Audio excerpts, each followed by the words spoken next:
This is Godzilland, and you may be wondering, why am I making a video about a Japanese kids show from the 90s that teaches you preschool level information? That's a very good question. You see, when I set out to cover every single Godzilla movie and TV show, I really meant it. I'm a man of my word. Now, this is going to be a bit of a detour from the usual coverage of, I guess you could say, real movies and TV shows, but I'm going to be going over this very bizarre rabbit hole that I went into where this kids show is unfortunately victim to insane levels of lost media while being very well put together with actual suitmation, some beautiful animation, and some pretty interesting live action segments. 今日はどんな話題が出てきますか？今日はスクープ！新しい怪獣をご紹介しましょう。今日はゴジラ対メカゴジラに登場する新しい怪獣を君だけにいち早く紹介しよう。まずは飛行怪獣ラドンが変身した怪獣ファイヤーラドン。Godzilland began as a merchandise line way back in 1984, created by Toho to make Godzilla appealing to younger children during the start of the Heisei era. The products featured cute, super deformed versions of the kaiju across picture books, coloring sets, plush toys, and stationery. The 1985 MSX video game Godzilla-kun used the same art style, connecting the franchise to Japan's growing home computer market. This period served as a light-hearted extension of the main films, as opposed to it being a direct adaptation. And while the merchandise has long been discontinued, much of it survives through collector archives and scans. Shout out to Monster Island Buddies, where I'm sourcing some of this footage. You can also find a lot of the stuff on Wikizilla as well. But the first major expansion of the brand came in 1992 with Adventure Godzilland, a short television series on TV Tokyo. Airing from October to December, it combined live-action suitmation with animated chibi segments and musical numbers. The show followed Godzilla and his friends as they learned about topics like teamwork, curiosity, and friendship, while promoting Godzilla vs. Mothra in Japanese theaters. A second season, Adventure Godzilland 2, aired the following year to coincide with Godzilla vs. Mechagodzilla 2. It featured more monsters, new songs, and a similar hybrid format. Now, both seasons are confirmed to have aired on TV, and photos, soundtracks, and promotional materials have survived, but no official home releases were ever made. Most of the original episodes are missing from public circulation, existing only in Toho's archives. As a result, both adventure series are considered to be partially lost media. After the TV runs ended, Toho reworked the concept into a set of direct-to-video educational releases titled Get Going Godzilland. Produced between 1994 and 1996, these 4 OVAs, Learn Hiragana with Godzilla, Learn Numbers with Godzilla, Addition Edition, and Subtraction Edition, were aimed at preschool audiences. Each episode used bright, full animation to teach basic reading and math skills. よーし、ケーキができたぞ。ゴジラくん、ケーキが6つ。そのイチゴを乗せようよ。そうね。Unlike the TV series, all 4 OVAs were preserved through VHS and Laserdisc distribution, and have since been digitized by collectors. Only minor promotional items like advertisements and inserts remain rare or unaccounted for. By the late 1990s, the Godzilland brand had largely faded from public view, though Toho continued producing related merchandise for a few more years. The concept would later resurface through Chibi Godzilla, which was launched in 2018 as a modern reinterpretation of the same idea. Today, the adventure shows remain the only major pieces of Godzilland considered lost, while the rest of the material spanning the 80s merchandise and the mid-90s OVAs survive in full. As a result, trying to review Godzilland is almost an impossible task, since a good chunk of the material that made up this entire multimedia project is gone. What remains are fragments, scattered recollections, and a handful of surviving recordings.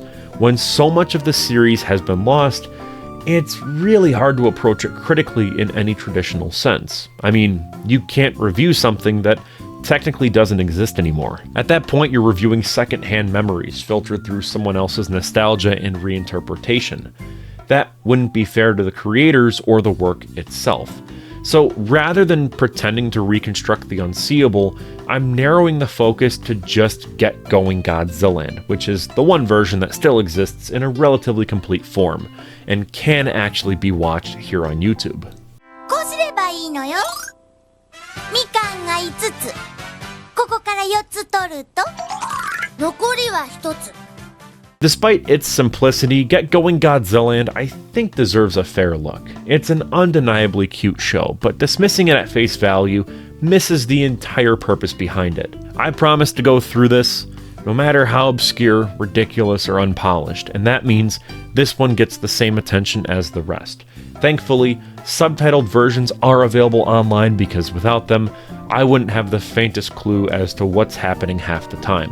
And while I don't claim to be an expert in early childhood education, the show's actual lesson structure really impressed me. It focuses heavily on teaching hiragana and katakana through repetition and visual association, and it does this with an unexpected amount of clarity. I have a personal connection to this aspect. Back in college, I tried to minor in Japanese. Speaking came naturally to me, but reading was a nightmare. I could memorize words and phrases easily, but the moment I had to identify hiragana or katakana symbols, it felt like hitting a wall. I would spend nights trying to drill the characters into my head and walk away even more frustrated. Eventually, my professor sat me down and suggested that I get tested for dyslexia. She was right. Once that came to light, I realized I'd been approaching the language through the wrong lens entirely.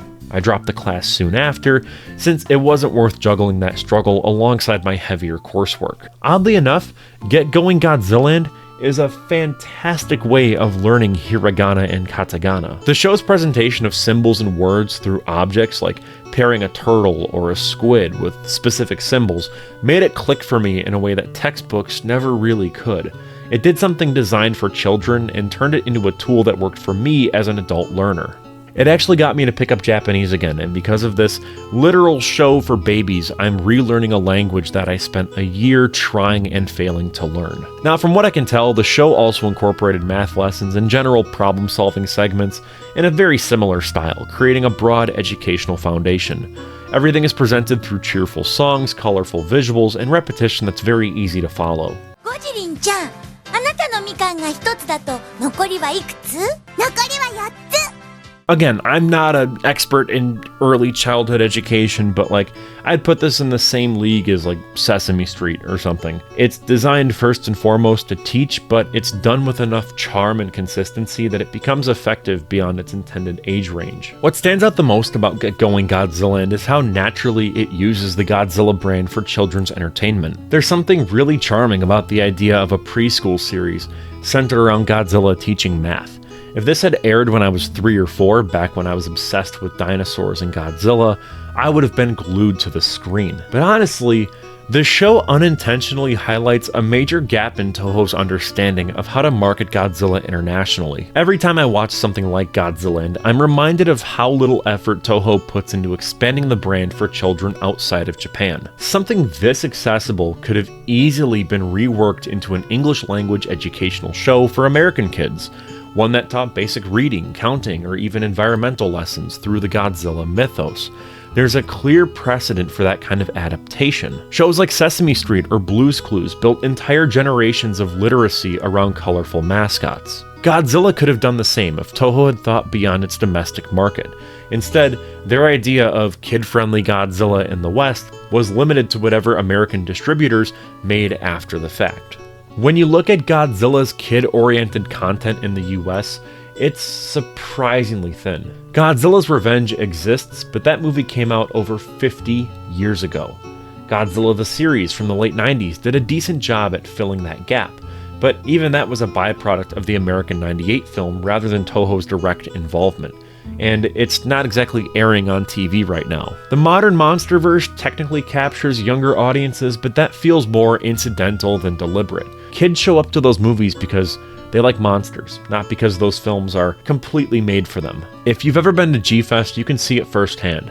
Children running around in MonsterVerse shirts, excited about these creatures in a way that Toho still hasn't learned how to harness. I think a show like Godzilland could have bridged that gap.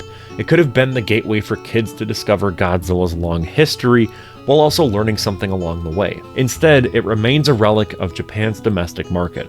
never localized, never expanded, never given a fair chance abroad. Only in Japan, only in Japan. まだパーティーは始まってないよ。ケーキ食べようよ。 Once you move past the educational premise, the fun part is the monster lineup itself. For a show aimed at preschoolers, the designs are surprisingly well thought out. Every monster has this rounded, plush quality that keeps them recognizable while still being approachable. Godzilla's design in particular is the standout. It's very clean, it's simple, and iconic. The silhouette is instantly readable as Godzilla, which is something the modern films tend to overcomplicate with heavy detailing and texture. Here, Godzilla looks just right, just a perfect middle ground between cute and cool. I've always appreciated when children's animation preserves the essence of a character, as opposed to redesigning them into something unrecognizable, and this show nails that balance effortlessly. You got Anguirus, who's blue for some reason. What is wrong with you? Why are you blue? Seeing him that way made me laugh because it unintentionally foreshadows Final Wars, where he'd appear with similar coloration. I doubt that was intentional, but it's a fun connection. Rodan and Mothra also look great, both simplified yet still distinct enough to be recognizable. And then there's King Ghidorah. The fact he's just casually hanging out with everyone like he isn't the franchise's biggest villain is genuinely hilarious. Nobody even acknowledges it, it's just accepted that King Ghidorah is one of the gang. There's a strange charm in that absurdity, and it makes Get Going Godzilland oddly endearing to watch, even if you're a 23-year-old man like me. 足し算の問題4問に答えてください。本当にメカゴジラくんって意地悪ね。では第1問。 As strange as it sounds, I find the existence of Get Going Godzilland to be far more fascinating than the show itself. The series isn't remarkable in its storytelling or its animation, but its timing within the franchise is what makes it really stand out. It represents a moment when Toho was actively experimenting with what Godzilla could be. Not as a single film icon, but as a cross-generational brand. You have to remember when this came out. It was the early 1990s, and the Heisei series was in full swing. Those films leaned darker, heavier, and more serious compared to the Showa-era entries that preceded them. Godzilla vs. Biollante and Godzilla vs. King Ghidorah were dealing with genetic engineering, time travel, and moral ambiguity. They were cinematic science fiction aimed squarely at teenagers and adults, not children. In the middle of that, Toho greenlit a preschool show starring the same monster who had just been melting soldiers and leveling cities a year earlier. I think that makes this show just so fascinating. It's clear that Toho didn't want to alienate the younger audience that had always been a part of Godzilla's cultural footprint. For decades, the character existed in that delicate space between terror and affection. Kids love Godzilla, even when he's supposed to be terrifying. So the idea, in Toho's mind, was that a kid could grow up watching Godzilland, graduate to Godzilla vs. Mothra, and eventually end up watching Shin Godzilla as an adult.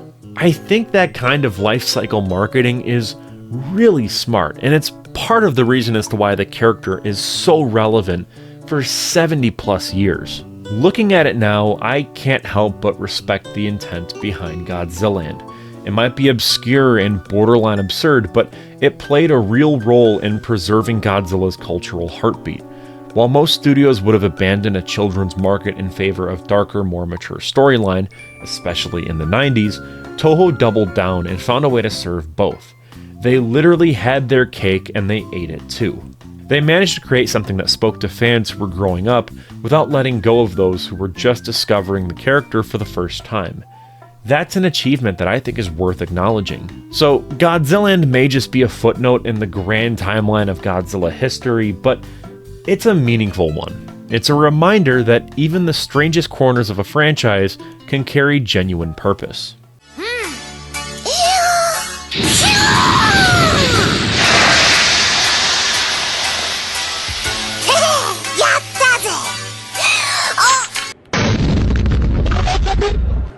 With all that out of the way, I'm Cole McCormick. You're watching Firewood Media. This is just one small part of my massive Godzilla retrospective project where I revisit and review every single Godzilla movie and TV show. Huge thank you to our channel members for supporting the channel.